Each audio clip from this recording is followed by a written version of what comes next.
Our planet is just full of these crazy statistics, strange borders, and natural wonders that are almost impossible to wrap your head around. So today, we're going to dive into some of the most mind-blowing geography facts out there, just to try and get a better picture of this world we all live on. And we're kicking things off with a stat that is, well, it's almost too big to believe. Okay, let's start with a real head-scratcher. Get this. In just 2 years, a single country used more cement than another huge nation did in an entire century. I mean, just think about that for a second. Any idea who we're talking about here? Yep, it was China. Between 2011 and 2013, they used a staggering 6.5 gigatons of cement. Now, that number is already massive, right? But it gets truly insane when you compare it to the United States, which used 4.5 gigatons over the entire 20th century. That's 100 years of American construction versus just 2 years in China. Wow, if that doesn't show you the sheer scale and speed of modern development, I don't know what will. So that crazy statistic is the perfect jumping-off point for our first section. We're going to zoom way out and look at some other big numbers to really help put our planet in perspective. All right, first up, people. There are about 8.1 billion of us on this rock, so where is everyone? Well, the answer is, overwhelmingly, Asia. It's an absolute giant, home to a whopping 60% of everyone on Earth. Africa is a distant second at 18%. It really shows you just how concentrated humanity is in certain parts of the world. Now, let's hop over to South America for a second, because it has its own giant. I'm talking about Brazil. That one country, it makes up nearly half, 48% to be precise, of the entire continent's land. And it's not just land, it's the same story with population. Brazil is so big, it's almost like a continent within a continent. Okay, so we've seen the big picture.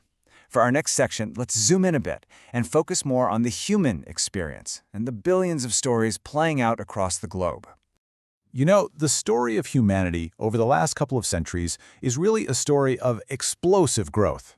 I mean, think about this. It took 123 years for the world's population to go from 1 billion to 2 billion people. 123 years. Now, what about the most recent billion, going from 7 to 8 billion people? That only took 11 years. Just 11. That acceleration is absolutely one of the defining facts of our modern world. And it's not just that there are more of us, we're also sticking around a lot longer. Back in 1950, if you were born, your average life expectancy was just 46 years old. That's it. Today, that number has shot up to 73.3 years. That is a massive, massive jump in human well-being in a relatively short amount of time. So where is everyone living? Well, we're living in the age of the mega city for sure. And if you look at the biggest of the big, a really interesting pattern pops up. The world's 4 largest cities, Tokyo, Jakarta, Delhi, and Seoul, they're all in Asia. And not only that, they're all national capitals. Each one is just a huge, buzzing powerhouse of human life. Okay, we've talked a lot about people. Let's switch gears completely and talk about the planet itself.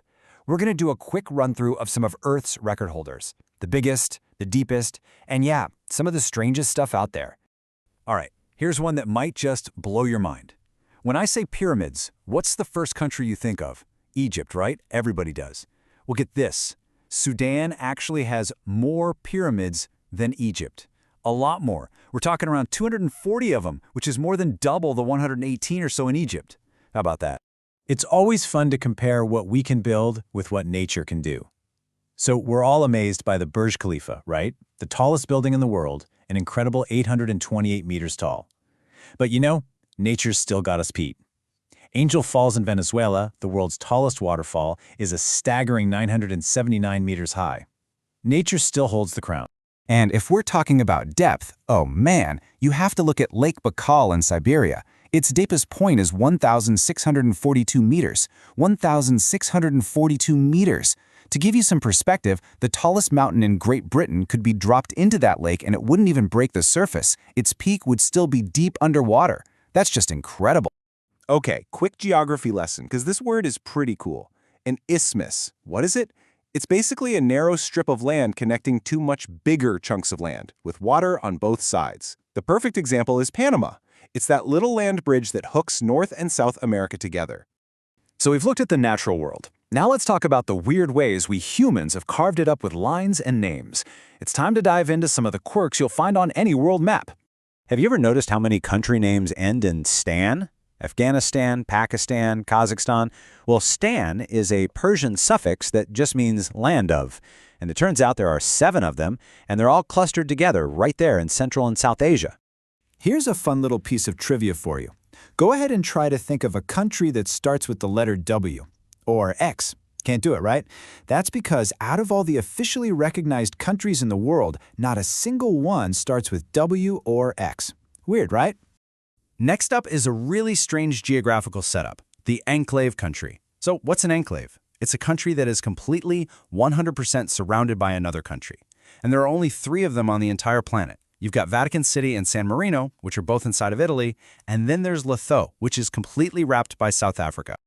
Okay, this one is pretty ironic. According to the Democracy Index, if a country has the word democratic in its official name, think Democratic Republic of Congo or Democratic People's Republic of Korea, it's actually, on average, less democratic. They score an average of just 3.89 out of 10, while countries without democratic in their name score higher at 5.60. A little bit of a red flag, maybe? All right, for our final section, let's look ahead. Let's talk about the big forces that are shaping where we're all headed. Because if there's one thing that's certain, it's that our world is always changing. So what's going to determine the future of our population? It all boils down to one key number, the fertility rate. Right now, the global average is about 2.4 births per woman. But here's the thing. That number is dropping year after year. And there's a magic number here, 2.1. That's what's called the replacement rate. If the world's average fertility rate drops below 2.1, our population will actually start to shrink, for the first time in modern history. And this isn't some far-off theory. It's happening right now. Take South Korea. They have the lowest fertility rate on the planet, a stunning 0.68. Their population has already peaked, and the projections are pretty stark.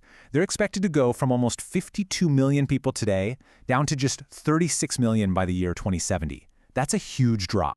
But that's definitely not the story everywhere you look. While some countries are shrinking, others are poised for massive growth. Take the Democratic Republic of Congo. In just 50 years, its population is expected to more than double, hitting 335 million people. To put that in perspective, that's roughly the size of the entire United States today. And that really brings us full circle. We live on a planet of mind-boggling numbers, of incredible natural power, and of constant, sweeping human change. All these facts we've gone through today, they're just a tiny snapshot of how complex and amazing our world is. So I'll just leave you with this question to think about. On this planet of 8 billion people, full of all these crazy extremes, what's the one surprising fact that's going to define our future?